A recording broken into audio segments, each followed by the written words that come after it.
세상에 떠도는 기묘한 괴담들.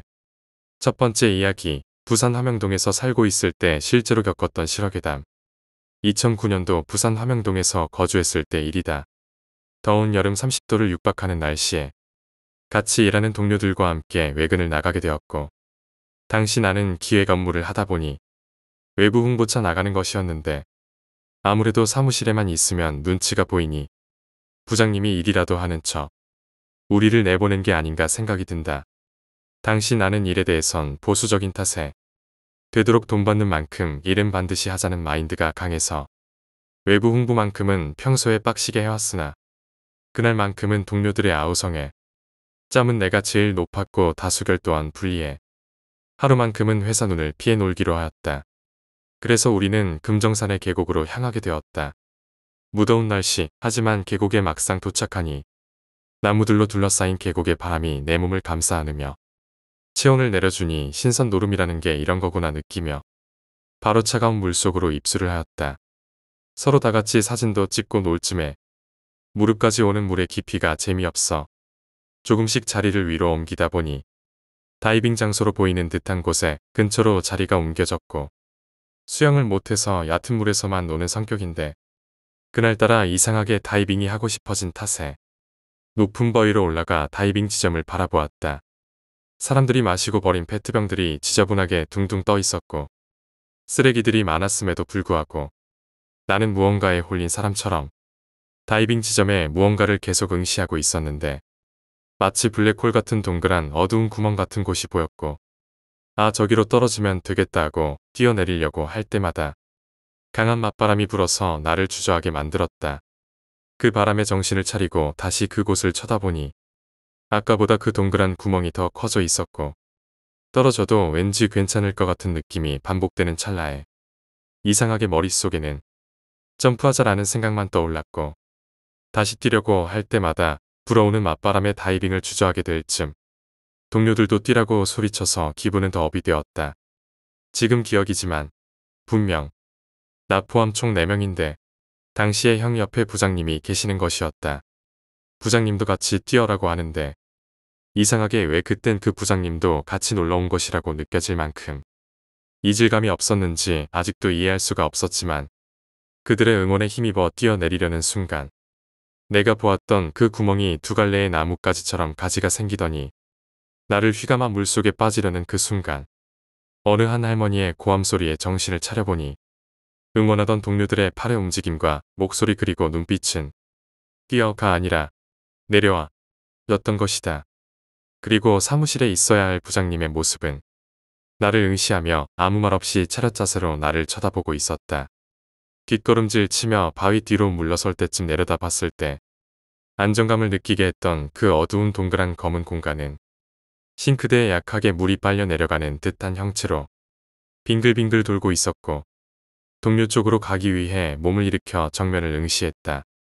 나를 차렷자세로 응시하던 부장님의 모습은 온데간데 없이 동료들의 이해할 수 없다는 표정과 왜 올라갔냐는 질문에 아무 말도 할 수가 없었다. 이야기를 요약하자면 동료들과 금정산 계곡에 놀러 갔다가 물속에 이상한 검은 구멍을 보고 홀린 듯 다이빙하려다 할머니의 고함에 정신을 차리고 내려왔다.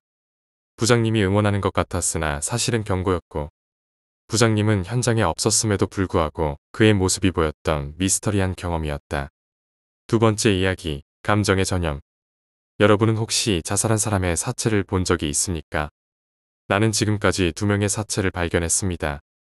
2번 모두 정말 우연히 옆을 지나가다 발견한 것이었습니다만, 기묘하게도 2번 모두 사체를 발견하기 전에 똑같은 현상을 겪었습니다. 솔직히 지금도 그 생각을 하면 무척 두렵지만 이야기를 해보려 합니다. 첫 번째는 언제나처럼 우리 집 강아지를 데리고 근처 숲에서 산책을 하고 있을 때였습니다. 당연한 이야기지만 사체에서는 냄새가 납니다. 개가 끙끙거리기 시작해서 무슨 일인가 싶어 근처를 두리번거릴 무렵이었습니다. 갑자기 어떻게든 죽고 싶다는 생각이 들었습니다. 지금 어떻게 해서든 죽어야만 한다. 그런 생각이었습니다. 취직에 실패했을 때라던가 아버지와 엄청나게 싸웠던 때라던가 이미 다 지난 일임에도 기분 나쁜 추억만 머릿속에 떠오릅니다. 이런 세상에서 더는 살고 싶지 않다. 편해지고 싶다. 그런 생각이 머리를 가득 메웠습니다. 하지만 그것은 무척 짧은 순간이었습니다. 금세 나는 정신을 차렸습니다. 그리고 어째서 이런 현상이 일어난 것인지 의아해하며 그대로 숲으로 나아가다가 발견했습니다. 바닥에 떨어져 있는 배낭과 구두, 그리고 나무에 매달려 있는 부패에 가는 남성의 시체를요. 나는 겁에 질려 집으로 도망쳐 경찰에 신고했습니다. 그리고 그로부터 몇 년 뒤 나는 또 하나의 사체를 발견했습니다. 두 번째는 여자였습니다. 여자친구와 함께 드라이브를 나왔을 때였습니다. 그날은 어느 산 꼭대기에 올라 전망을 보려고 나왔던 터였습니다. 구불구불한 산길을 차로 천천히 올라가던 도중 또 갑작스레 그 현상이 일어났습니다. 죽고 싶다. 이대로 핸들을 꺾어버리면 둘이 같이 죽을 수 있겠지. 죽으면 이곳에 붙어서 여기를 지나가는 차마다 닥치는 대로 덮치고 싶다. 그런 말도 안 되는 생각이 갑자기 내 머릿속에서 피어난 것입니다. 그리고 머릿속에는 여자친구와 싸워서 한동안 연락을 안 하던 때나 지금까지 여자친구에게 들었던 기분 나쁜 말 등 생각하고 싶지 않은 것이 잔뜩 떠올랐습니다. 그러나 이번에도 금세 나는 정신을 차렸습니다. 그리고 깨달았습니다. 지난번과 똑같은 현상이라는 것을요. 혹시나 싶었지만 너무 지나친 생각은 아닐까 한동안 고심했습니다. 하지만 직접 확인하고 싶었기에 나는 찾으러 나서기로 했습니다. 산길이다 보니 후진이 힘들어 나는 차에서 내려 아까 그 현상을 겪었던 곳까지 100m 정도를 걸어갔습니다. 아래쪽을 내려다보니 역시나 있었습니다. 그 아래쪽 경사면에 있는 나무 기슭에 감색 옷을 입은 여자가 누워 있었습니다. 온몸에 소름이 쫙 끼쳤습니다. 나는 바로 경찰에 신고하고 우는 여자친구와 함께 차 안에서 벌벌 떨었습니다.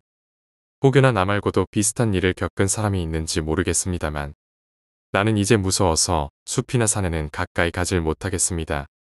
세 번째 이야기, 영혼은 고독하다. 친척분 제사를 드리러 갔을 때 와주셨던 스님에게 들은 이야기다. 죽은 사람의 눈에는 살아있는 사람만 보인다고 한다.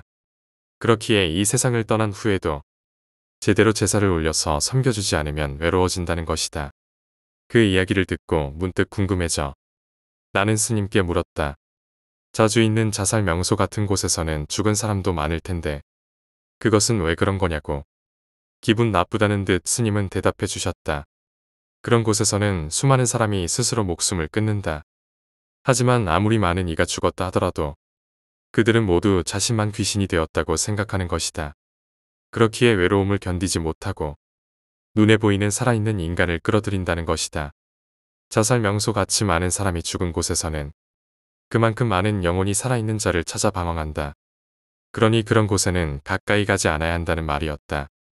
아직 죽음을 생각하기에는 이른 나이지만 그때 처음으로 죽음이라는 게 무섭다고 느꼈다. 네 번째 이야기, 아파트의 베란다.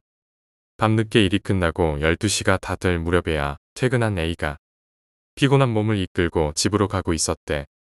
중간에 집 앞 아파트 단지의 편의점에 들러서 맥주 한 캔이랑 과자 하나를 사고 터덜터덜 집으로 가고 있다가 무심코 A가 사는 아파트 베란다 쪽을 쳐다봤는데 자기 집 베란다 창문에서 어떤 여자가 손을 막 흔들고 있더래. 깜짝 놀라서 A가 자기네 집이 아닌가 싶어서 층수랑 호수를 확인했는데 A가 아파트 13층에 살거든. 자기네 집이 맞더라는 거야. 가까이 다가가면서 보니까 엄마인 것 같아서 엄마가 안 주무시고 베란다에 계셨다가 내가 오는 거 보고 손을 흔드시나 보구나 하고 웃으면서 같이 손을 막 흔들면서 집으로 들어갔대. 엘리베이터를 타고 올라가서 현관문 앞에서 비밀번호를 누르고 문을 열면서 엄마를 불렀는데 집에 들어오면서 불을 켜고 집안을 봤는데 아무도 없더라는 거야. 그래서 A는 엄마한테 전화를 했는데 전화기 너머로 엄마가 하시는 말씀이 미리 말했어야 됐는데 깜빡했네. 엄마가 오랜만에 친구들 모임이라 밖에 나와 있어. 이제 퇴근했니? 그 순간 A는 온몸에 소름이 돋아 집 밖으로 뛰쳐나갔대. 베란다 창문 밖으로 A에게 손을 흔들던 엄마로 보였던 그 여자의 정체는 뭘까? 다섯 번째 이야기, 액신. 우리 고향 뒷산에는 신주도 없는 오래된 신사가 하나 있다. 거기에 모셔진 신은 이른바 액신으로 예로부터 다양한 이야기가 전해 내려오고 있다. 대부분은 그저 신을 정성 들여 대하지 않으면 애군이 내린다는 정도지만 그중 이런 이야기가 있었다. 전국시대 무렵 당시 이 땅을 지배하던 영주의 남봉꾼 아들이 액신 따위는 미신이다 라며 신사의 신물을 꺼냈다고 한다. 그리고 술에 잔뜩 취한 후 거기를 향해 오줌을 갈겼다. 그럼에도 한동안은 별 일이 없었지만 몇 년 정도 시간이 흐른 후 이상한 일이 일어나기 시작했다. 자세한 것은 전해지지 않으나 여기저기서 설명할 수 없는 괴이 현상이 마구 나타나기 시작했다고 한다. 마을 사람이 몇 명씩 난데없이 실종되는가 하면 영주는 얼굴이 2배 가까이 붓는 원인불명의 병에 걸려 시력을 잃고서야 겨우 회복할 수 있었다고 한다. 또한 문제의 그 남봉꾼 아들은 정신이 나가 산으로 향하더니 다시는 돌아오지 않았다고 한다. 그뿐 아니라 영주의 나머지 세 아들도 전쟁에 나갔다가 큰 상처를 입거나 병에 걸리는 등 지역 전체에 온갖 애군이 몰아쳤다는 것이다. 결국 액신을 두려워한 마을 사람들은 어떻게든 신을 진정시키려 온갖 시도를 했지만 아무것도 먹히지 않았고 차차 사람들은 마을을 떠나 황무지가 되어버렸다는 것이다. 하지만 워낙 오래된 이야기인데다 이야기의 결말조차 나지 않은 것이었다. 그뿐 아니라 이후 마을에서 살게 된 사람들은 모두 이주해온 사람들이었기에 문헌에 남아있지도 않고 구전으로만 내려온 이 이야기를 진지하게 믿는 이는 거의 없었다. 그리고 세월이 흘러 우리 할아버지가 아직 태어나기 전 메이지 유신이 일어나고 몇 해 정도 지났을 무렵이었다. 신사는 그때도 신주가 없어서 마을 회의를 통해 지역 유지들이 중심이 되어 관리를 하고 종종 타지의 신주를 불러와 제사를 맡기고 있었다. 더불어 구전으로 내려오는 이야기에서 신체를 건드리지 않으면 제액이 내릴 일은 없다 라는 것이 있었기에 신체는 누구의 손도 타지 않고 계속 그대로 신사에 보존되고 있었다. 그렇게 전국시대 이후 신사나 마을에 이상한 일 없이 내려오고 있었으나 어느 해인가 사건이 터지고 말았다. 어느 날 마을의 젊은이들이 모여 이야기를 하던 도중 그 신사에 관한 화제가 나온 것이다. 재앙 같은 게 있을 리가 없지. 이제 일본은 문명 개화국이라고. 그런 낡아빠진 미신 따위 내다버려 하네. 결국 그 말을 계기로 미신을 없애기 위해 신체의 정체를 확인하러 가자는 말이 나오게 되었다고 한다.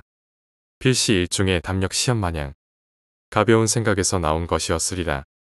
하지만 모두가 그 이야기에 찬성한 것은 아니었고 당연히 애군을 두려워하는 이들도 있었기에 실제로 신사로 향한 것은 10명 정도였다고 한다.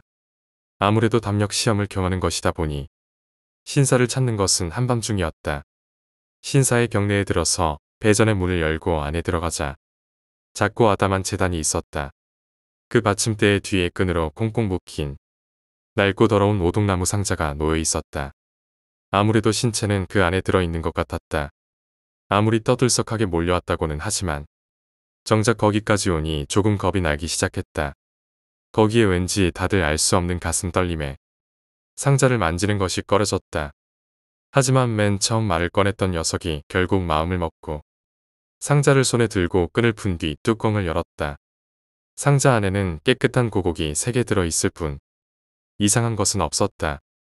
젊은이들은 신체가 별거 아니라는 것을 확인하자 긴장이 풀려서인지 신체를 원래대로 돌려두고 그대로 아침까지 배전에서 술판을 벌였다고 한다.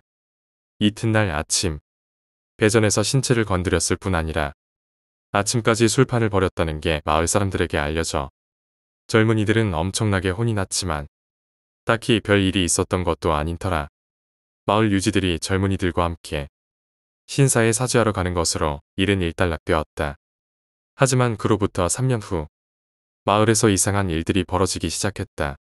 마을 변두리에 멧돼지나 사슴, 원숭이 같은 짐승의 시체가 나무에 꽂혀 방치되어 있는 것이 발견된 게 시작이었다.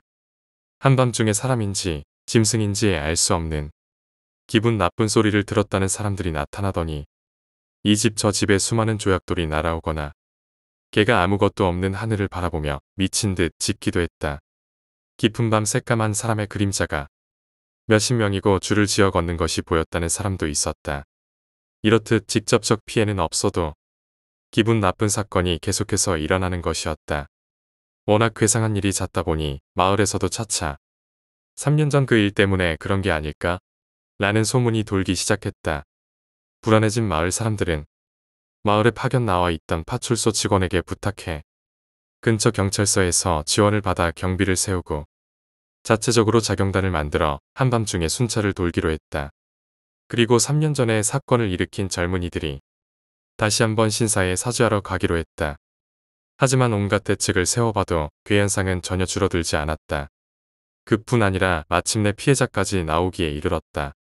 산에 들어갔던 마을 사람이 무언가에 습격당한 듯 너덜너덜한 시체로 발견된 것을 시작으로 놀러나간 아이가 호련히 사라지는가 하면 4인 1조로 자경단 순찰을 돌던 사람들이 모두 증발해 버리기까지 했다. 그뿐 아니라 한밤중에 갑자기 일어나더니 알 수 없는 아우성을 치며 밖으로 뛰쳐나가 그대로 사라져 버리는 사람이 있는가 하면 무언가에 쫓기는 건 마냥 필사적으로 도망치더니 집에 들어가 식칼로 자신의 목을 그어 자살하는 여자까지 있었다고 한다.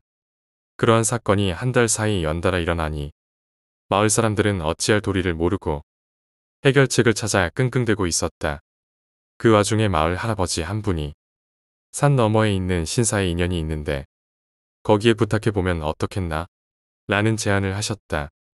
딱히 마땅한 방법도 없었기에 마을 사람들은 그 말을 듣고 날이 밝는 대로 그 신사에 가보기로 했다.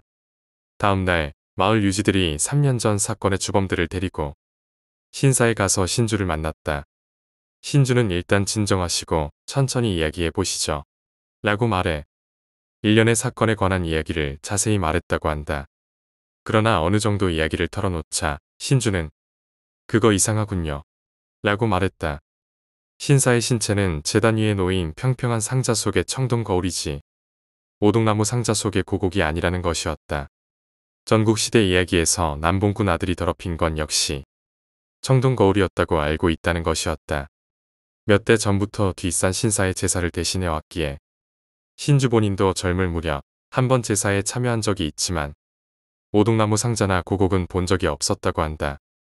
실은 유지들도 젊은이들이 연 것은 청동 거울이라고만 생각했기에 신주와 더불어 고곡의 이야기를 듣고 의아해하며 크게 놀람과 동시에 고곡의 존재마저 그때 처음 알았던 것 같다. 신주는 덧붙였다. 이것은 악령이나 재앙신에 의한 게 아니외다. 더 괴이적은 무언가의 짓인 것 같아요. 일단 그 고곡을 한번 봐야겠습니다만 어쩌면 신은 그 고곡에 무언가를 봉하기 위한 것이었는지도 모르겠습니다. 신주는 신사에 남아있는 문헌을 찾아 뭔가 고곡에 관한 정보가 없는지 알아보기로 하고 이틀 뒤 촌장의 집에서 만나자며 마을 사람들을 돌려보냈다. 이틀 뒤 촌장과 젊은이들이 촌장의 집에서 신주를 기다리고 있는데 파출소에서 순경이 찾아왔다. 그리고는 괴현상이 주변 마을과 근처 군 부대에서도 일어나기 시작했다는 것을 전했다. 몇몇 곳에서는 실종자까지 나오기 시작해 아무래도 마을을 주변으로 피해가 퍼져나가고 있는 것 같았다. 아직 근원이 우리 마을이라는 것은 알려지지 않았지만 소문이 퍼져나가면 책임을 추궁당할지도 모르니 빨리 해결을 봐야 한다는 것이었다. 다들 걱정에 차서 이런저런 이야기를 나누는 사이 신주가 찾아왔기에 우선 다들 신사의 고곡을 확인하러 가기로 했다. 산길을 올라 신사에 도착하자 신주는 자신이 조사한 것들을 이야기하기 시작했다. 신주의 말에 따르면 이 부근은 먼 옛날부터 무언가 사악한 것이 있어 자주 사람을 잡아갔다고 한다. 그래서 이 땅에 살던 사람들은 토착신에게 부탁해 이 좋지 못한 것을 퇴치해달라고 부탁했지만 그 무언가의 힘이 너무 강했을 뿐 아니라 잡아간 사람들을 흡수해서 처음보다 훨씬 강해진 상태였다고 한다. 토착신의 힘으로도 없앨 수는 없었고 그 힘을 봉인하는 것이 고작이었다는 것이다. 즉, 그 무언가 자체가 봉인된 것이 아니었기에 계속 마을 주변에 잠복해 있지만 힘이 봉인되었기에 아무것도 하지 못하고 있었던 것이다. 그러던 와중 마을 젊은이들이 신이 봉인했던 고곡 상자를 열어버렸기에 무언가는 힘을 되찾고 사람을 잡아가기 시작했다는 것이었다. 신주의 말에 의하면 전국 시대 때는 신사의 신이 내린 재앙이었을 테지만 이번 사건은 그것과 완전히 다른 일이라 한다. 마을 사람들이 봤던 검은 그림자는 잡혀간 사람들의 모습으로 그들을 해방시켜주는 것은 이미 불가능하다고 한다. 또한 이번 일로 무언가는 더욱 힘이 강해졌지만 아직 신의 힘을 빌린다면 그 힘을 봉인할 수 있을 테니 서둘러야 한다는 것이었다. 그나마 다행인 것은 무언가는 고곡과 너무 오랜 세월 일심동체였기에 아직도 고곡에서 멀리 벗어나지는 못한 채 근처에 숨어 있을 것이라는 점이었다. 하지만 봉인을 풀었던 젊은이들은 모두 무언가에게 홀려 있을 가능성이 있기에 봉인한 후에도 안심할 수는 없다. 그래서 힘을 봉인한 후 따로 불제를 드리고 그래도 안 되면 큰 신사를 찾아가 불제를 받아야만 한다고 했다. 또한 무언가의 힘을 봉인하기 위해 신을 부르는 사이 무언가가 젊은이들을 이용해 의식을 방해할 수도 있으니 봉인을 열었던 젊은이들을 모두 데려오기로 했다. 신주는 촌장에게 평소 제사를 드릴 때 쓰던 도구들과 더불어 종이에 무언가를 써서 거기 있는 것을 가져오도록 시켰다. 또한 마을로 내려가 젊은이들을 모두 불러오도록 전했다. 그 후 젊은이들에게는 무슨 일이 있어도 신사 밖으로 나가지 말라고 당부한 뒤 신주 본인은 오동나무 상자를 열어 고곡의 상태를 확인하기 시작했다. 고곡을 조사한 신주는 문헌대로 고곡은 힘을 봉하기 위한 것이지만 지금은 어떤 힘도 느껴지지 않는다고 말했다. 다만 역시 문헌대로 고곡과 무언가가 일심동체였던 탓에 무언가의 낌새가 고곡에서 느껴진다고 한다. 몇 시간 뒤 촌장과 마을 사람들이 제사용 도구와 남은 젊은이들을 데리고 돌아왔기에 토착신의 힘을 빌리기 위한 의식이 시작되었다. 신주가 젊은이들을 모두 줄로 둘러싼 결계 같은 것에 넣고 축사를 읽기 시작했다. 처음에는 별 일 없이 진행되고 있었지만 점차 주변 분위기가 이상해지더니 짐승 냄새가 풍기기 시작하고 바깥에서 사람들이 여럿 오가는 낌새가 느껴지기 시작했다. 신사에 온 마을 사람들은 모두 배전 안에 있었고 남은 마을 사람들에게 오늘은 절대로 집 밖으로 나가면 안 되네 라고 엄포를 놓았기에 누군가 찾아올 리도 없다. 즉 무언가가 지금 신사 밖에 와 있는 것이었다. 지금은 신이 거울이라는 도구를 통해 내려오고 있으니 절대 저것은 배전 안으로 들어올 수 없습니다. 그러니 이 안에서 나가지만 않으면 안전합니다. 그러니 앞으로 얼마나 시간이 걸릴지는 모르지만 반드시 참고 참아야만 한다는 것이었다. 그리고 아침까지의 의식은 계속되었다. 그 사이 밖에서는 짐승인지 사람인지 분간되지 않는 누숨소리, 웅성거리는 수많은 사람의 목소리, 무엇인가 걸어다니는 소리, 벅벅하고 벽을 긁는 소리가 들려왔다. 아침이 되자 여기저기를 미친 듯 두드리는 소리마저 들려왔다. 그래도 아침이 되어 의식은 무사히 끝났다. 마을 사람들은 긴장이 풀리자 다들 피로에 젖어 빨리 집에 돌아가 자려 했다. 신주에게 앞으로 어떻게 해야 하는지를 듣고 배전의 문을 연다. 그러자 눈앞에 여기저기 나무가 마구 쓰러져 있는 것이 보인다. 신사 주변은 몇십인지 몇백인지도 모를 사람의 진흙투성이 발자국이 무수하게 찍혀 있었다. 신사벽에는 무언가 큰 생물이 강하게 긁은 듯한 상처가 남아있고 여기저기에 새나 너구리의 시체가 갈기갈기 찢긴 채 널려 있었다고 한다. 나중에 신주에게 들은 바에 따르면 이 마을은 한번 황폐해진 적이 있기에 그때까지 내려오던 전원이나 전통이 대부분 사라져 버렸다고 한다.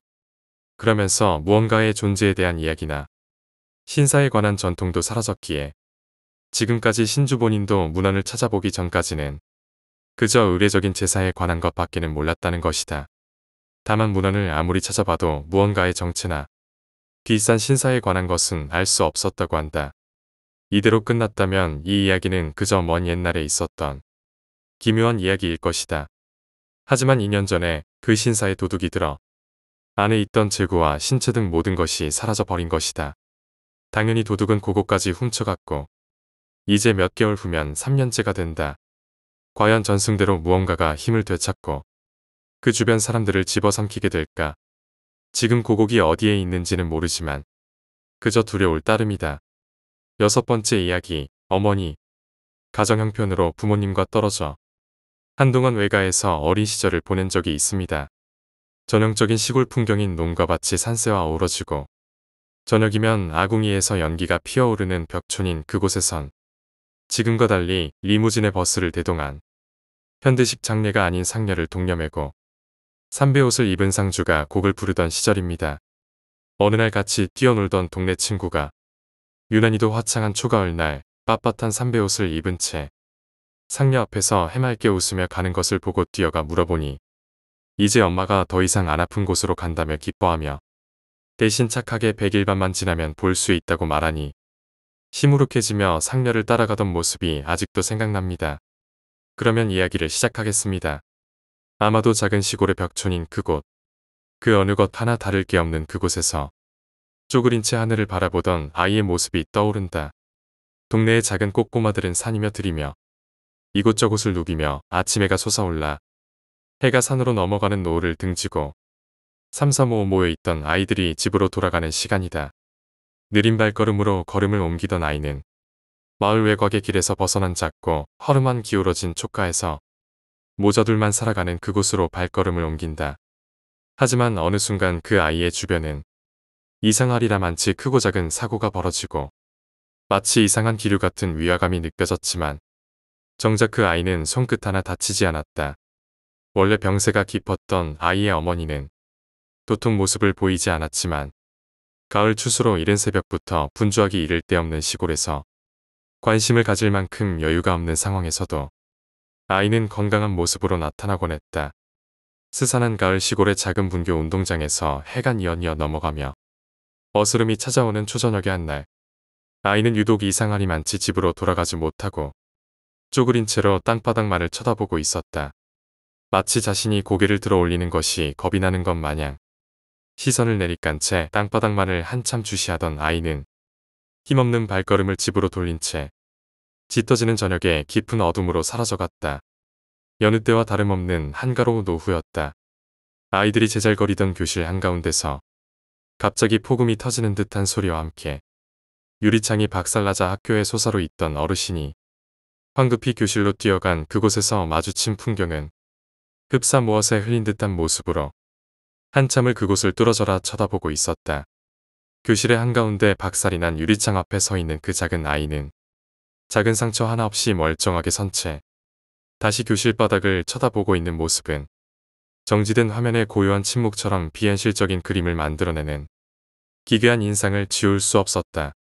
그렇게 정지된 화면이 한참이나 지나간 듯한 시간이 흐르고 조용히 교실 밖을 나가는 아이의 얼굴은 죄책감이나 놀람의 흥분이 아니라 마치 누군가에게 무척이나 미안한 듯한 얼굴을 한 채 복도 밖으로 사라져갔다.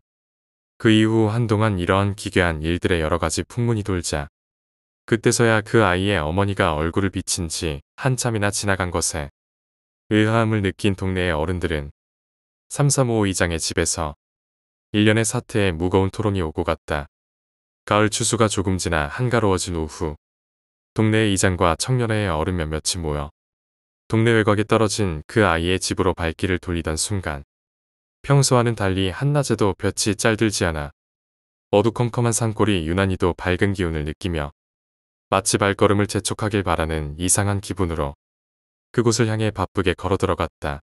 그리고 그곳에 비춰진 뜻밖의 상황에 너무도 침착하게 자신을 쳐다보는 그 아이의 시선에서 무언가 형용할 수 없는 복잡한 마음에 둘러본 그곳은 이미 한참이나 지나 사후 경직이 일어난 시신은 보기와 달리 부패가 덜했고 무엇보다도 시체 특유의 악취조차 크게 느끼지 못할 만큼이라 누구나 당황한 채 한동안 그곳을 둘러볼 뿐이었다. 그 무엇보다도 아이의 눈에선 마치 죽을 죄를 지은 죄인 마냥 미안한 눈빛과 떠나보낼 수 없는 애잔함으로 가득한 시선을 땅바닥에 고정한 채로 묵묵히 바라볼 뿐이었다. 그럼에도 의아한 것은 아무리 시골이라 두서없이 지내고 친구 집에 놀러가서 밥 먹는 것이 일상일 만큼 격의 없이 지내지만 그 시간 동안 아이가 다치지도 않고 건강한 상태로 지금까지 버틴 것에 모두들 입을 다물지 못했다. 장례 준비와 함께 마을 뒷산에 성황당에 제사를 올리고 산신에게 제를 지내므로 1년의 불가사의한 일은 마무리되는 것 같았다. 모든 장례가 끝나고 아이 어머니의 제사를 지내기 위해서 근처 작은 절의 스님 한 분과 다시금 그 아이의 집을 찾았다. 스님은 이토록 음기가 강하고 사자의 옆에서 아이가 온전한 것은 죽어서도 끌지 못하는 깊은 모정으로 주변에서 모여드는 악기와 영들로부터 아이를 지킨 것이고 이로 인해 그 훈령조차 만신창이가 되어서 천도할 수 있을지 안타까워했다. 문득 그 아이는 허공을 향해서 마치 누군가의 손을 꽉 잡고 놓아주기 싫은 듯 한참을 바라보더니 망연자실한 얼굴로 손을 내려놓으며 눈물을 머금은 밝은 얼굴로 나지막한 한마디를 내뱉었다. 미안. 손을 놓지 못해. 잘 가 엄마. 주변에서 일어나는 끊임없는 이상한 일 속에도 오로지 아래로 시선을 고정한 채 모른 채 한 것이 어쩌면 자기를 위해서 만신창이가 되어가면서 온갖 잡기와 악령으로부터 지키는 모습을 차마 바라볼 수 없었던 건 아닌가 생각한다. 마지막 손을 놓을 수 없어서 이미 망자가 되어서도 애끓는 모정에 아이 손을 놓지 못한 어미의 마음에 숙연해진 채 한동안 그곳에서 떠나간 영혼을 향해서 애도를 마치고 나왔다. 스님께서는 처음부터 이 아이가 죽은 어미의 혼을 느끼고 주변의 기괴한 일을 인식하고 있었지만 차마 떠나보낼 수 없는 그리움이 사무치게 가슴에 남아서 이런 불가사의한 일로부터 버틴 것이라며 자신이 한동안 아이를 돌보겠다며 데려갔다. 어린 시절 한 달에 한 번씩 찾아와 얼굴만 보고 조용히 어린 아들을 혼자 두고 발걸음을 돌리셔야 했을 어머니와 그리움에 온종일 울고불고 난리치던 모습이 애잔하게 다가옵니다. 그렇게 한동안 어머니가 다녀가시고 난 후 몇 날 며칠을 처마 밑에 마루에 앉아 허공을 바라보며 식음을 전폐하고 공황에 빠진 채로 며칠을 보내고 겨우 진정되고 나면 다시금 철부지처럼 산이며 들로 뛰어다니곤 했죠. 세상에 귀신도 무섭고 사람도 무섭고 참 무서운 게 많은 세상이지만 누군가를 그리워하는 고통만큼 무서운 것은 없다는 교훈을 어린 시절 느꼈고 그때 상녀 앞에 해맑게 웃던 그 동네 아이는 지금쯤 잘 살고 있을지 궁금해지네요. 주제넘는 말이지만 지금 누군가 그리운 사람이 있다면 얼른 전화를 한 통화 걸어보시는 게 후회 없는 인생의 한 걸음이 되지 않을까 느낍니다.